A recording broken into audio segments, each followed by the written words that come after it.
আপনি কি এমন একজন যে দীর্ঘদিন ধরে ধৈর্য ধরে আছেন? মানুষ বসছে না, সময় দিচ্ছে না, সাহায্য করছে না। তবুও আপনি সবর করে আছেন? তাহলে শুনুন, কোরআনের আলোকে ধৈর্যের প্রতিদান পায় ৩ ধরনের মানুষ। প্রথমত সেই ব্যক্তি যে মুসিবতে পড়ে ভেঙে না পড়ে। চোখে পানি নিয়েও বলে, ইন্না লিল্লাহি ওয়া ইন্না ইলাইহি রাজিউন। আল্লাহ বলেন, তাদের জন্য রয়েছে রহমত, মাগফিরাত এবং জান্নাতের সুসংবাদ। দ্বিতীয়ত সেই ব্যক্তি যার সামনে হারাম সুযোগ আসে, কিন্তু সে নিজেকে রক্ষা করে।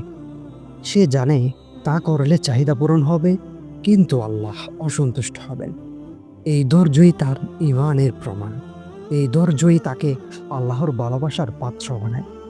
তৃতীয়ত সেই ব্যক্তি যে দীর্ঘদিন ধরে দোয়া করেছে, কিন্তু এখনো কোনো উত্তর আসেনি।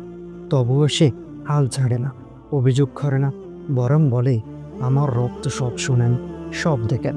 যখন সময় হবে তিনি দিবেন। এই ধৈর্যই তাকে অলৌকিক নিয়ামতের যোগ্য করে তোলে। আপনি যদি এই ৩ জনের মধ্যে হন, তাহলে খুশি হন।